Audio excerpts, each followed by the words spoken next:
Hello, this is Ashley Jamerson coming to you from Ashley Lambert Realty, and today I want to speak with you about the documents that you need to begin the mortgage application process. Now, a little disclaimer here is that I am not a licensed mortgage broker, mortgage lender. I don't do anything in the mortgage field. I'm just a licensed agent who really prefers all of her clients to be pre-qualified before we start looking at properties. So let's go ahead and get started.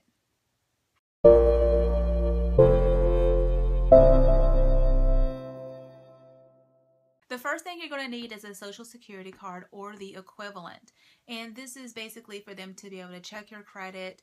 Sometimes they will ask for the physical card, and other times they will ask for just you to fill in the numbers on a form or verbally tell them over the phone. So it just depends on the mortgage lender, but definitely have the card available so you don't have to go hunting for it, because I know myself, I don't carry my social security card around with me every day.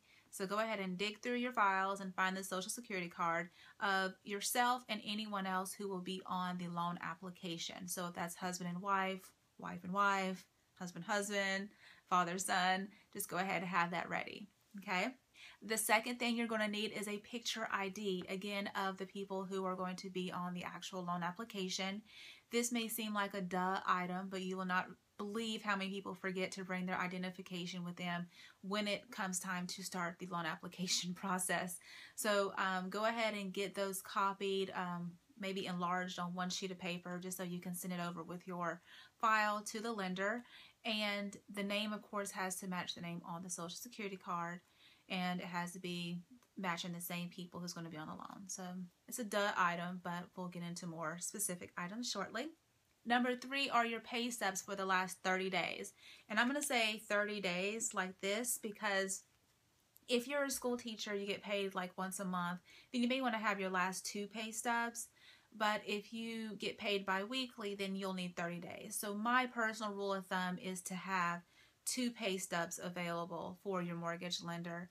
And this just is going to show like consistency of employment and consistency of pay.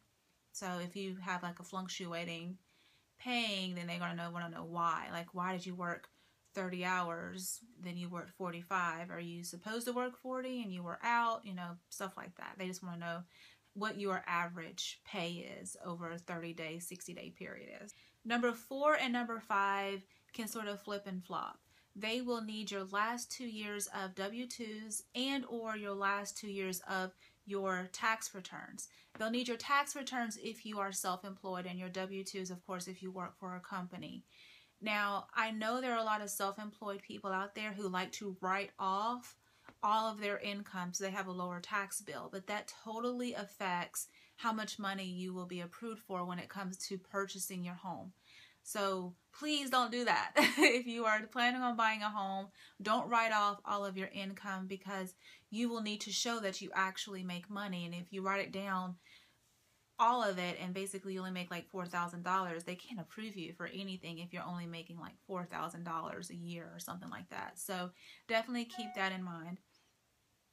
When it comes to your W-2s, you want those for the last 2 years. We are right now in April. This is the beginning of April, and they will more than likely want your 2014 and 2013 taxes.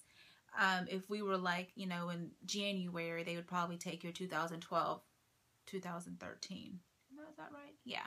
2012, 2013 tax returns. But you just want to just have all those items again available so they can again check to see that there's consistency in employment, if there's any wide gaps or just differences in your income and things like that, so they can give you a strong approval. Number 7 is they're going to want the name and account numbers of all of your creditors. So that's going to include like your card, anything else that you have financed, like if you have jewelry or something like that financed, or a Banana Republic card or any other credit card. They're going to want to know that information, because that's going to affect your income to debt ratio, which will in turn affect your approval amount. So you'd want to have those readily available. Probably the best thing to do is to print out your credit report, or print out your bank statements, which we'll get to in a second. But those are some things that will show like what you pay consistently. Student loans are going to be one of the items on there. So definitely have that stuff handy, and it's better to get all of this stuff down the front end so everything else is smooth. So we have some more items on the list, but don't get scared, okay? So we're almost done. Number 8 is going to be your residences for the past 2 years. Now, if you are freshly graduating from college and this is your first home, townhome, condo, then you're going to probably put your college dormitory or your parents' address on this form because that's where you've been living for the past 2 years. But if, say, you moved from Greensboro to Charlotte, you were renting for the past 2 years, then they're going to want the landlord's name and telephone number just so they can check to make sure that you were paying consistently on your rent. Because if you don't pay rent, you're not going to pay your mortgage. So they're going to check to make sure that you pay your rent consistently. Number 9, if you have unfortunately went through a divorce, they're going to need a copy of your divorce decree. Now, this item can be like, why in the world do they want to know about my past when I was married and we're divorced and it's done and over with? And it's because in the state of North Carolina, we are in an awesome marital state, which means when you purchase a house, you can purchase the house by yourself, but if you go to sell the house, you and your spouse have marital interest in that property, and your spouse will have to sign off on that house. Now, unless you and your ex-spouse are best friends and get along great, then this may not be a problem. But if you're not having a very good divorce moment, or y'all did not split up in a nice way, then you're going to want to definitely make sure that you clearly have it stated that you were divorced, you owe the other person nothing, and they can't come back later and say that, well, this house is half mine. Because again, you're in North Carolina, and if you buy a house and you're married, even if you're separated, then surprise, that other person is going to have some marital interest in that house. Unless it's somehow clearly stated in some type of separation agreement. But I'm not an attorney, and my advice is to always have a divorce decree available and have it ready for the lender to show, hey, it's just me, single, male or female, purchasing this house. Number 10 is if you are one of the awesome veterans who have served our country, we're going to need a copy of your certificate of eligibility or your DD-214s, just to show how much your eligibility is going to cover and things like that. So have that available. If you're a veteran, you know exactly what I'm talking about when it comes to the certificate of eligibility, and that's going to go towards a VA loan instead of the typical FHA or conventional. The last item on my list involves some dinero, some money, okay? So what you are going to need is the cost of the credit report and appraisal fee. The lender will more than likely want to collect these monies up front because the appraisal is ordered by the lender on your behalf so they can verify the actual value of the house when it comes to like the monetary value of the house. So you want to go ahead and have that, and then they're going to have to pull their own credit report. They're not going to go to Credit Karma or freecreditreport.com or anything like that. They have their special thing, which is going to pull all 3 credit reports. They can get a very good financial picture of you, and that costs them money to do that. So together, the credit report and the appraisal is probably around $500, and that money will be reflected on the HUD at closing. We'll go over that one day. And that will basically show that you paid it outside of closing and that you don't owe them anything after closing.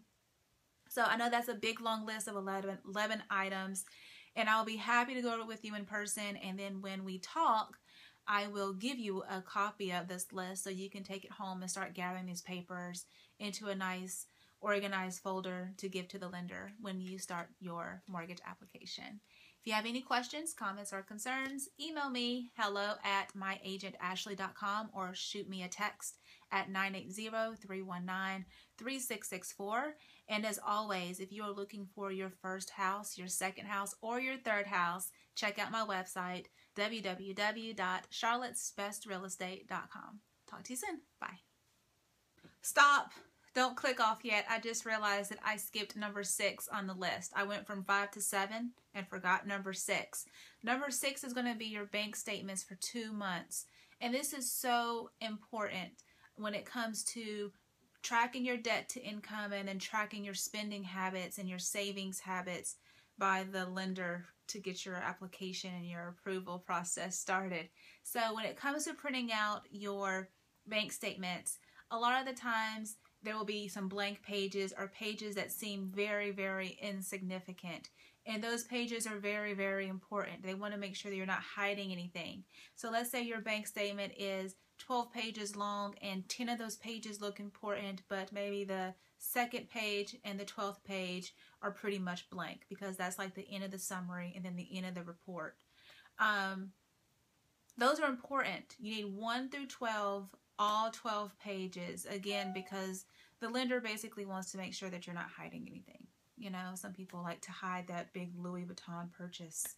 Okay, so if they ask for your bank statements, you want to have those ready, your last 2 months bank statements. And just keep in mind that this is to start the loan process. Everything I've mentioned 1 through 11 now is to start the loan process. They may consistently ask for additional bank statements. They may ask for additional pay stubs. Again, they're just confirming your spending habits. They're confirming your income. And right now we're at the beginning of April, but let's say you go under contract this weekend, which will be like the first weekend of April, and you don't close until mid-May. They may ask for the April bank statement. They may ask for the April pay stubs as a contingency for closing. So keep that in mind, that this is a good starting list of items to have just to get your foot in the door and to get the ball rolling. But they can ask for things all the time, and it depends on the lender, the loan you're going for, and other items like that. So now I'm done. Now you can click off, and definitely remember to subscribe to my channel. I am going to vow to do better posting videos more on the regular. So again, this is a video of the documents you need, and when you work with me, I'll give you this fabulous list so you can get your home. I will talk to you soon. Bye. For real this time, like bye.